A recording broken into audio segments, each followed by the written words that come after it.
kalah dari Jepang, menang dari Arab, tambah 3 poin, masuk ke 3 besar klasemen, lebih dekat peluang lolos.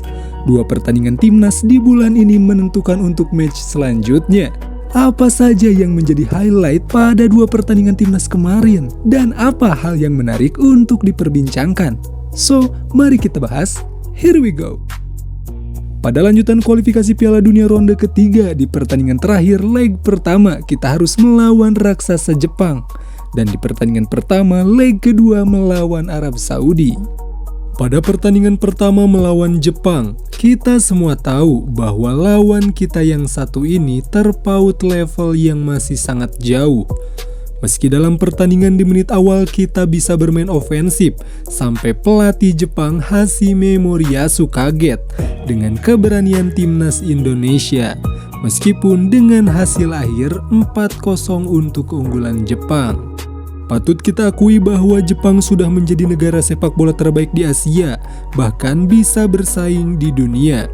Karena mereka memiliki proses yang sangat baik dimulai dari kualitas liga yang baik, fasilitas yang mumpuni, dan yang paling utama adalah pengembangan liga usia dini yang sudah merata. Apakah kita sudah seperti mereka? Sepertinya masih jauh. Namun inilah yang wajib kita ikuti dari sistem sepak bola Jepang. Bukan tidak mungkin jika kita menerapkan sistem ini dibarengi dengan proses. Asal kita sebagai pendukung bisa lebih sabar, bukan tidak mungkin kita bisa menyamai levelnya. Jepang mempunyai liga usia muda paling baik di Asia. Dan liga usia dini ini ternyata bisa membantu perkembangan sepak bola Jepang dan efektif untuk regenerasi pemain yang tidak terputus. Pada pertandingan ini kita harus sadar diri dengan kemampuan timnas. Bahkan kita bisa melawan Jepang di kompetisi resmi pun itu sudah menjadi prestasi. Semoga kita bisa mencontoh dan berkembang bersama tim-tim di Asia. Mungkin dari kita ada yang kecewa dengan hasil ini, tapi sekali lagi harus support untuk federasi supaya mempunyai sistem sepak bola yang lebih baik ke depannya. Di pertandingan kedua sekaligus menjadi pertandingan leg kedua di kualifikasi Piala Dunia ronde ketiga.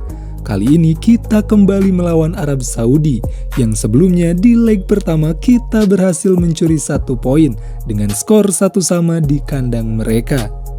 Pada pertandingan kemarin, Indonesia berhasil mengamankan poin penuh dan menjadi modal penting untuk timnas di grup C, semakin dekat dengan peluang lolos atau peluang ronde selanjutnya.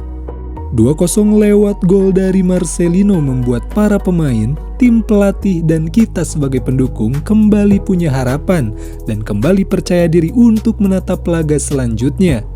Kita bisa mengalahkan Arab Saudi adalah suatu prestasi, karena ini adalah hal yang besar bagi kita dan patut kita syukuri. Arab Saudi adalah salah satu negara dengan sepak bola yang masih jauh dari kita. Mereka lebih baik dan mempunyai struktur liga yang bagus. Dengan adanya kompetisi ini, harusnya kita bisa meniru dan mencontoh tata kelola sistem sepak bola dari lawan-lawan kita. Pada pertandingan melawan Arab, kita mendapat peluang banyak dan belum bisa dimaksimalkan. Semoga evaluasi finishing bisa menjadi fokus utama tim pelatih. Kalau menurut kalian gimana komentarnya untuk 2 pertandingan timnas kemarin? Asalkan kita punya pemikiran realistis dan lebih bersabar terhadap apa yang sekarang terjadi. Banyak yang menyayangkan timnas kalah dari Jepang. Ya memang itulah level yang sebenarnya. Dan penampilan Jepang pun sedang dalam tren positif. Beda dengan Arab Saudi, meskipun ranking kita masih kalah jauh, namun penampilan Arab sedang dalam tren negatif. Arab Saudi ketika dipegang Roberto Mancini dan berhadapan dengan timnas skor 1-1 ketika di leg pertama. Dan Arab Saudi ketika dipegang Hervé Renard 2-0 menjadi hasil dari leg kedua. So, dari Arab Saudi kita belajar bahwa mengganti pelatih apalagi di tengah kompetisi tidak selalu menjadi solusi, bahkan menjadi lebih buruk sekalipun. Lawan selanjutnya kita akan berhadapan Australia di markasnya dan melawan Bahrain di Jakarta. Selain melawan Australia yang di pertandingan sebelumnya terjadi skor imbang, bukan tidak mungkin kita bisa melakukan hal yang sama pada leg kedua nanti. Dan pertandingan seru lainnya adalah melawan Bahrain yang diprediksi akan berjalan seru sebelum dan setelah pertandingan karena mengingat kejadian kontroversi dari wasit kala itu. Gimana Lobs? Udah gak sabar lawan Bahrain? Prediksi dari kita sendiri adalah kalah dari Australia dan bisa menang 3 poin dari Bahrain. Kalau prediksi kalian gimana nih? Coba tulis di kolom komentar. Dan mungkin pembahasan kita kali ini cukup sampai di sini dulu. Thank you banget buat kalian yang udah nonton dari awal sampai akhir. Support terus channel baru ini supaya bisa terus ada perkembangan konten. Kita ketemu di konten selanjutnya. Bye.